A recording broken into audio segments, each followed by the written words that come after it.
Hello, listeners, and welcome back to the Peggy Smedley Show. I'm your host, Peggy Smedley. My next guest has a passion for serving others, and as a result is a respected government leader, entrepreneur, and businesswoman. She has received numerous business and professional accolades, including the Athena Leadership Award and Enterprising Woman of the Year Award. Since taking office in January of 2019, she has been laser focused on leveraging her professional experience to highlight South Carolina's thriving small business ecosystem and to attract new business to the state. She is also very keen on early childhood education, to promote school choice, to bring greater awareness to South Carolina's nonprofits, and to educate and encourage innovative public-private partnerships.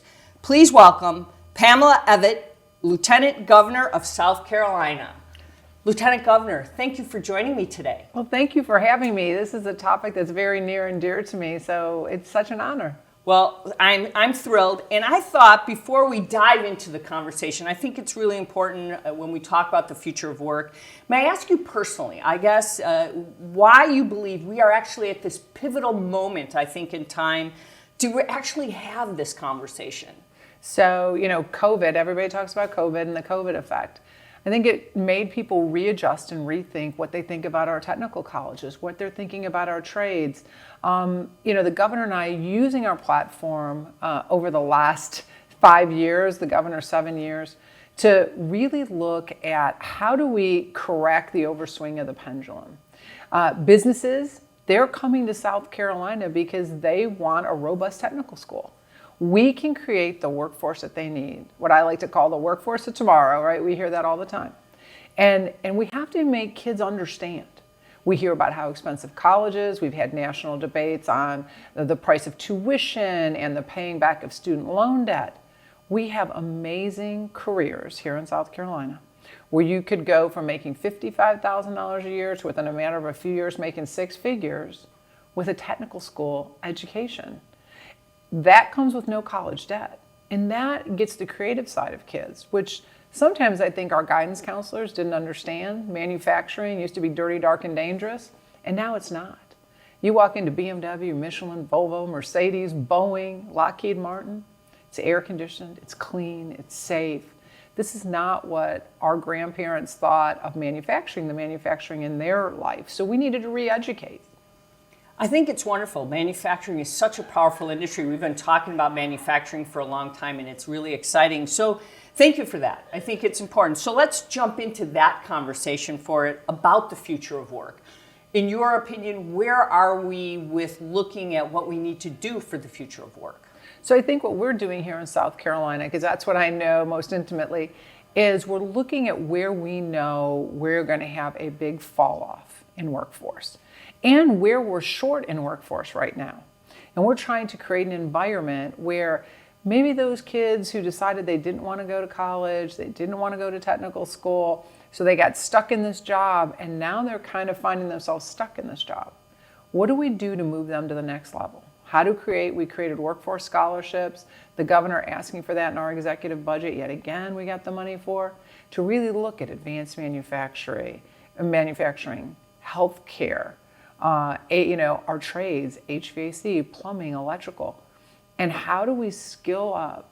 Maybe kids who it was frowned upon on, maybe they wanted to work with their hands. So rather than trying to fight that battle with a guidance counselor, maybe their parents or grandparents, just decided to not go to college and not do that. And so we are kind of trying to get this re-energy going with that so that we can fill these gaps.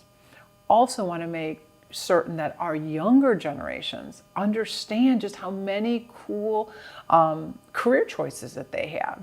Back when I was in school, you could be a doctor, a lawyer, a nurse. It was kind of like these very rigid lanes. Well, now there's so many things you can do. We have mechatronics degrees, putting robotics and mathematics together. How cool is that if you're a kid that likes to game, right? Wow. And then you can go down and work on those robots over at BMW and get them running and work on them every single day. Kids don't even know that that exists.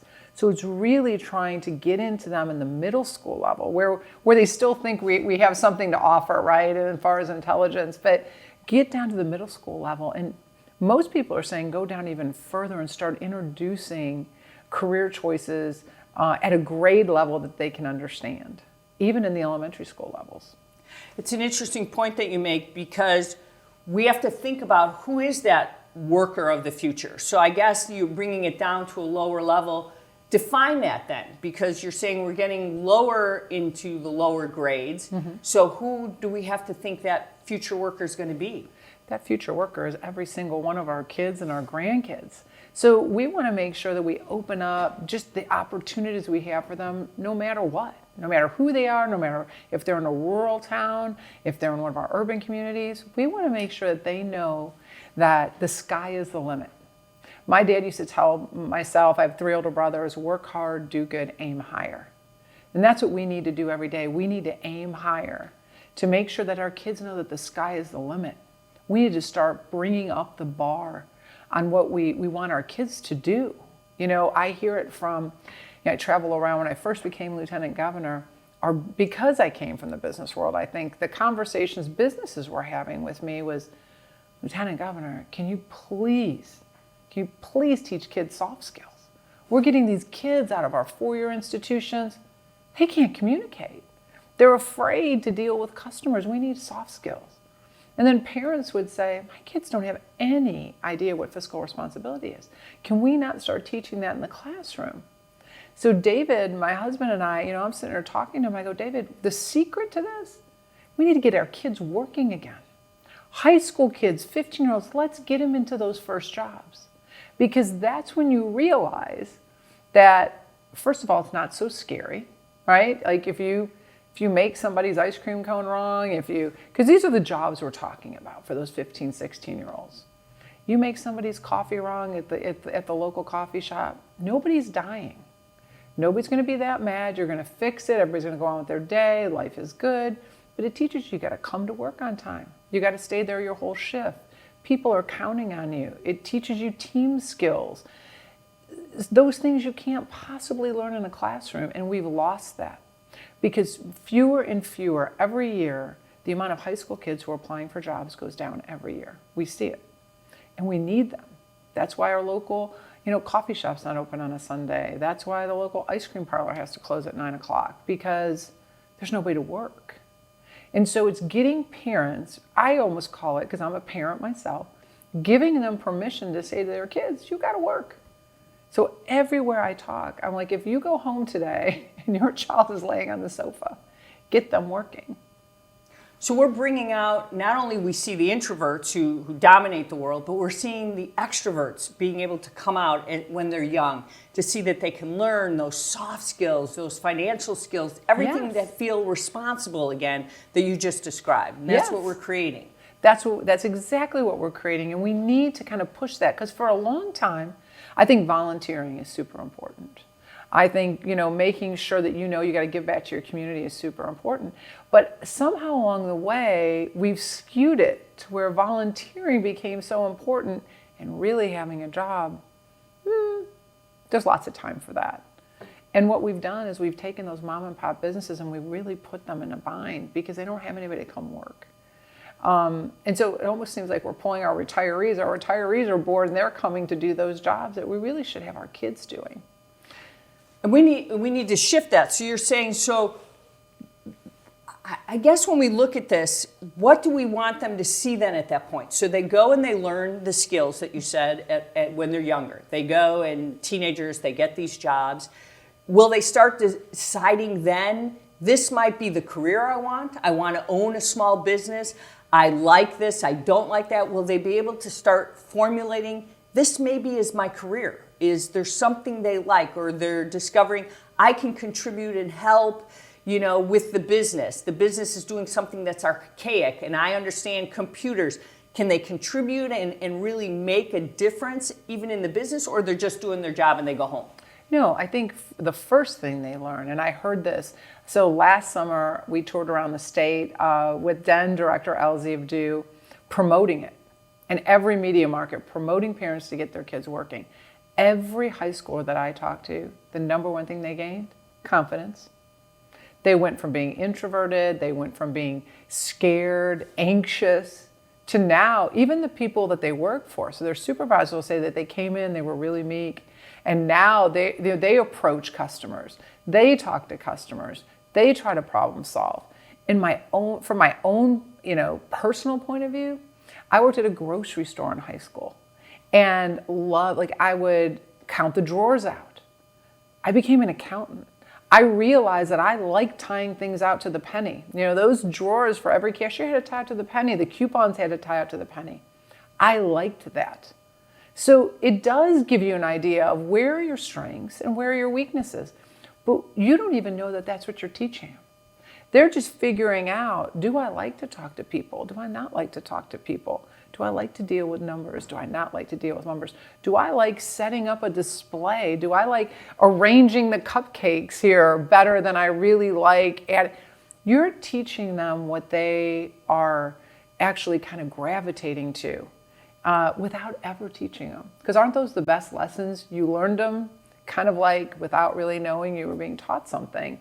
And that is what I believe we've been missing for so many years, is kids who looked from the outside in. I mean, how many times have you talked to somebody and they've said, well, I thought I would love to be an accountant. I'll just keep picking on accountants, right? Since I'm one, I can do that. And then they find out, wow, I hate tying this to the penny. I don't like going through people's bank statements. But the idea of what they thought they liked was much different than when you had to actually do it in the real world. Now we're giving them an idea of pieces and parts of what they would enjoy.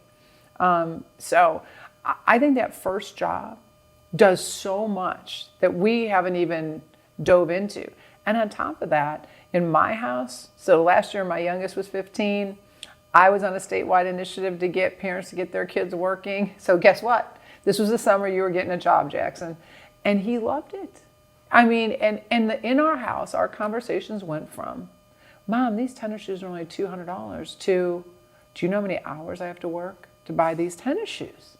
And it wasn't like this is how long I had to work. I had to work even longer than that, because what is this Medicare? What is this Social Security?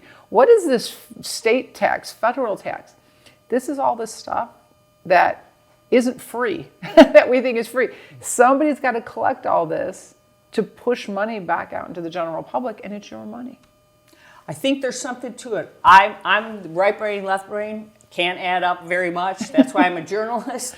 So the creative, my first job was in a bakery, decorating wedding cakes. So see the creative art side. Exactly. So see, there's something to that. And I think you hit it very well. So how do we inspire? You just described we get them to do this, but how do we get them to really say, is it mom and dad that says, hey, get off that couch? Is it you going around talking? But you can't make people do it. You've got to, is it kind of just keep nudging them? What's that way to convince them? You'll find this is going to be good for you. How do we get to the kids or the younger generation to say, or even those that are still struggling, that's saying, I don't really want to work, but no, this is going to be good for you to go do it? I think there's a couple ways. I think first and foremost, you got to get to the parents. Because let's face it, even with the best of kids, and I like to think we'll keep picking on my youngest Jackson, great kid. But if I didn't kick him off the couch and say, you're going to get a job, why would he do it, right? So it first starts, I believe, everything starts at home. Parents, we're meant to be the first educators of our children. We need to be the first ones to push them off the couch and out of the nest. So starting with parents, but I believe that's a little bit bigger now, because parents are bullied just as much as kids are, right? So we're taught, our kids, we need to give them downtime. We need to make sure they have enough time for this, they have enough time for that, blah, blah, blah. We have made them think they're almost bad parents if they overly push their kids. I don't know. I had parents that pushed us all the time to clean our room, cut the grass, you're getting a job. Oh, and by the way, those grades better be good. And so I think it's giving parents permission. I think a lot of parents that I've talked to have said, thank you for saying that, because I almost feel like I'm on an island by myself. And everybody else is saying, oh, you can't let little Jackson work, because when will he get that downtime? Well, I don't know, but I had a lot more energy when I was 16 than I do now. And he can do it. They really can do it all.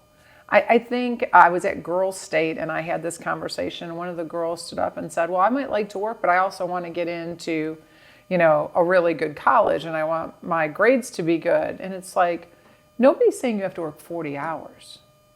But there is something to be said for real life experiences that go along with that book smart. And even employers are saying it now. How many employers, if they were being candid, would say, I would rather have an employee who worked themselves through college and didn't have a master's degree. I'll take that all day long, because they're bringing a set of skills that go far beyond book knowledge. Now, that's not to say that they wouldn't like it all. So there's a balance in here, right? Coming to the table with only book knowledge, I believe now doesn't almost make you as valuable as coming in with a hybrid or just having to have some really grit, putting yourself through school, working yourself through school. It makes employers look at you in a whole different light, and we're not really talking about that enough. Agreed. So now, how do you fuel? I guess we've got that. Fuel the curiosity to learn what they don't know. The excitement to say, I really want to do more, but I don't know, that enriches their future. So we look at, let's say, an older generation that never, we talked about, they didn't go to college or whatever. Now they're a little bit older, and this is maybe the millennials that we need to reach. How do we get them to see that, look, there's a lot of opportunity to reskill, upskill, that they're now kind of feeling a little lost because they're the next generation as the baby boomers retire. How do we get them to see this is an opportunity for you right now? Well, I think you're seeing a lot more than I've ever seen in my lifetime, where people were reinventing themselves, right? Isn't that what we call it? And I think that's the sexy term. We're reinventing ourselves, today, right? But so I think it's become more common. But I think those people that were kind of lost along the way, we have to promise them the idea of a better tomorrow. Like, if you're not happy where you are, if you feel like, I only have, let's say, a high school diploma, and I'm not going to get anywhere from where I've been, then talk to them about the opportunities that are there for tomorrow. We did a big initiative with over-the-road truck drivers. We had such a shortage, and that really came to light during COVID. Well, we talked about it. As leaders, we have to talk about where are your opportunities. I'm all about being honest and real with people. So you can go to school, you can be whatever you want to be, but we should really have serious conversations about, can you get a job when you come out? I think that's the other sector that we have to look at. Are kids who went to school for a degree that doesn't have a very good hire rate. So like if they went to college, and I'm not going to pick on art majors, but I'm going to use it in my example, to be an art major, you only have so many curators in this world. You have so many, so you get this great degree and you're really passionate about it, but can you really find a job that's going to be able to put a roof over your head and put food on the table? Or are you now waiting tables to pay off? And that's what we keep hearing in this debate across our country about student loans. You have kids who have high student loans and can't get a job in their field of study. So now we have to look back to those kids who are lost. I sat down with Corley Plumbing early on in my career as lieutenant governor, and he talked to me about most of his plumbing and HVAC and electrical technicians that he has. They're all, like he calls them, recovering four-year school students. They went, they got a marketing degree, realized that, maybe they weren't, coming up with the next Campbell soup ad, right? And so now they're kind of like, they always wanted to work with their hands. They were always mechanical. They come to him, and he has said they have $50,000, $60,000, $70,000 student loans. He's paying them six figures a year. He puts them through school. They never realized they could make that kind of money doing what they inevitably love to do, because their guidance counselors didn't realize it, so they weren't pushing them that way. Their parents didn't realize those jobs would pay that well, so they didn't push them that way. So really, it's having honest conversations with people at every level, with our young students, with people that are finding themselves in a dead-end position that they can't get out of, and to people who maybe go, wow, I've been doing this for a long time and I kind of like this. Like I've been seeing this over the years, and then they decide they just want to start a whole new career. And I think we need to have something for everyone if we want to build that workforce that people from around the globe are coming here to get the benefits of. Lieutenant Governor, you're pretty much saying they don't know what they don't know until they do a little more of the research. This has been a wonderful conversation for anyone who's looking for this, the workforce of tomorrow. Where would you like this new workforce to go to get more information based on the things that we've talked about today? So I talk to businesses all the time about being mentors, having internships, bringing kids in. A lot of businesses will work with guidance counselors to have kids come in. I'm going to give a huge shout out to my friend Lou Kennedy with Nephron Pharmaceuticals. Lou brought in, I think it was called the Imagination Van or the Imagination, but it was awesome, and I was there. And this is a display that goes all over the country. And basically, she brought high schoolers to Nephron Pharmaceutical, and within this large tractor trailer, they had all kinds of activities you can do. One was like a breakout room, and you use math to do it. But at the end of the day, it was explaining to kids that the cell phone that they love so much that we have to get out of their grip, that's advanced manufacturing. They don't look at it that way. Somebody is building this. So it's reaching out. I think our businesses more than ever before, I really know this, not think it, because they realize how important it is to get their story out. They just need a pathway. We want to make sure that every single school district allows internships, allows their students to be able to go and work a job, maybe that junior or senior year, rather than sitting in study hall, because it gives kids those glimpses in what the future looks like. It's good for our school districts because our school districts get a better rating if they have internship and apprentice programs and things like that. Businesses get some tax benefit to that. And kids get to put it on their resume, whether they're going to our technical schools or our four-year universities. This is a no-lose. So anybody listening to this, if they're in a school district that doesn't have a program like this, then parents need to get involved and make sure they can do it. Sit down with school boards, make sure that we are giving our kids every opportunity to see what's out there.